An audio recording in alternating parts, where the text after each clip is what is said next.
We made it here. I am so excited to be in Big Bend.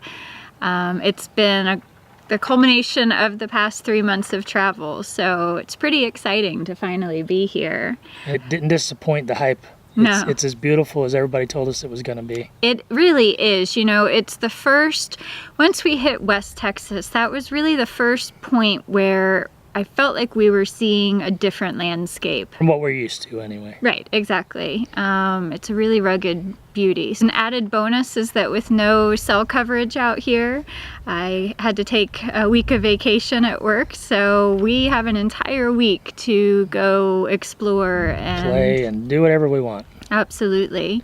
Our reservation initially was for tomorrow night, but we came into the park today just to kind of go to the visitor center, get a feel for the park, how far things were away from one another, so that we could kind of come up with an itinerary for our stay here. We drove through the campground and saw that our site was available tonight, so we rushed back to the other campground, grabbed the trailer, and here we are. Here we are. Also, I don't think we could have asked for a better site.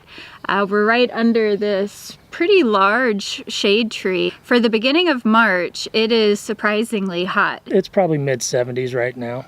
I think it's hotter than that, but I don't know. We have no way of checking that without our phones. I would guess it's closer to somewhere in the 80s based on how sweaty I got when we were backing in here and unhooking and getting ready and all that. But anyways, long story short, with no electric to even run fans or the AC, I'm thankful for this spot and for this shade tree. It's making all the difference so far. Absolutely.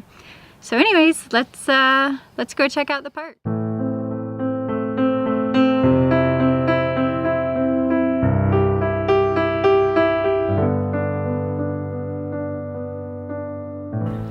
So we woke up at the butt crack of dawn this morning for this view. Seriously, we woke up at the alarm went off at 5 o'clock this morning.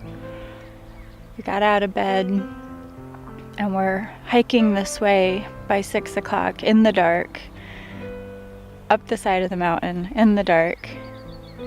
But this was the payoff. This is what we did it for, and it was worth it. It's beautiful up here.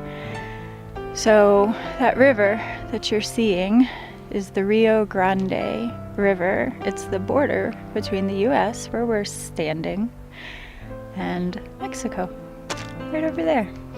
It's like I could touch it. We are headed into the, what do you call? I can't Mexico? roll my R's. Boquillas? I think it's Boquillas, Mexico. Yes, they have a river crossing right here inside the park.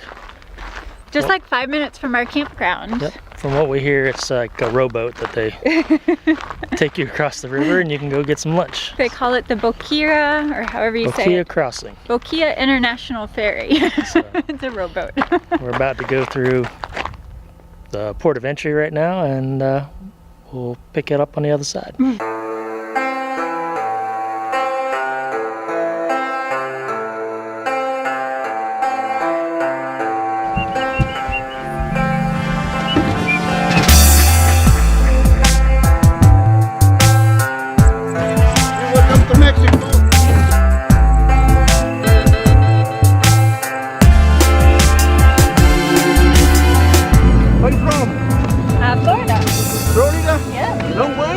Yep, long way.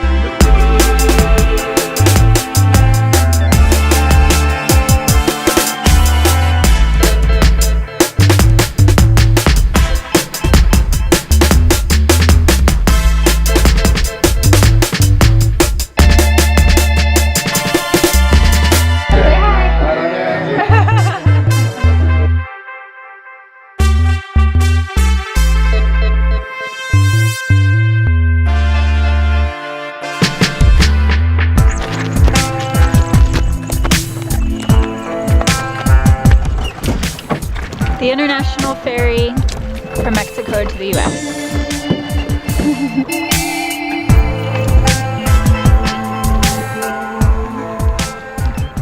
we were sitting at the campsite, relaxing, working on video after a long day of waking up at 5 o'clock to catch the sunrise and then taking the international ferry into Mexico for lunch, and almost completely forgot about the sunset.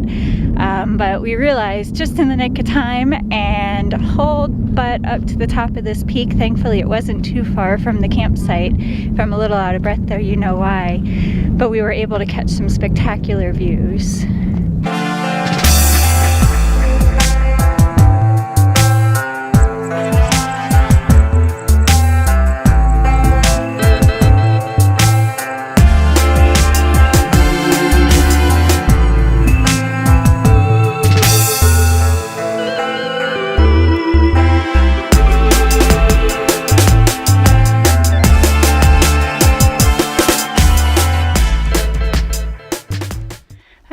Day 2, we are doing the South Rim Trail, which according to all the books is the trail to do up in the Chisos Mountains. It's got an incredible view, but it is a strenuous trail of 12 to 14 miles. So we're giving it a try. We might be dead by the end of the day. I don't know if you can see our get up here, but I'm told it's not a fashion statement.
To the top.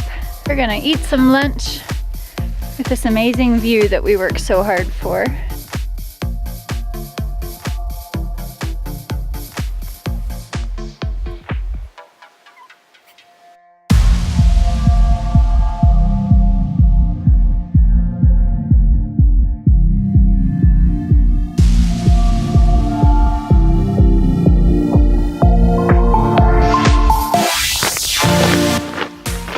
Hiking back and came across what I'm guessing might be volcanic ash. It's really cool. It looks almost paved, like man-made, but I think it might be natural.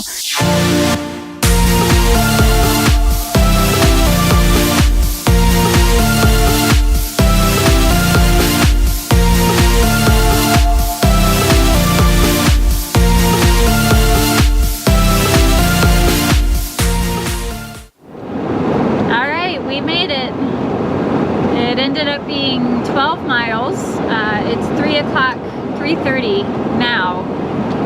So with a half-hour lunch at the top, it took us about 6 hours to do 12 miles. Not setting any speed records, but I think that's a pretty respectable time.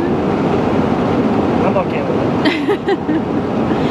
it. So we are rushing back to check on the dog.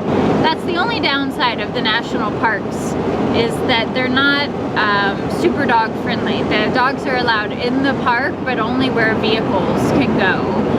So we can't take them on any of the trails with us, which really stinks. You really can't take them anywhere. You're not supposed to be anywhere except on the drivable road, which, what sense does that make? Yeah, I'm sure they have their reasons, but it stinks. So for us, the state parks are better in that in that sense, but you can't pass up an opportunity to come to a national park. By the time we get back, it'll be about, I don't know, 4:30 or so. And yeah, we'll be spending the rest of the afternoon with them, getting them out and getting some exercise and making dinner.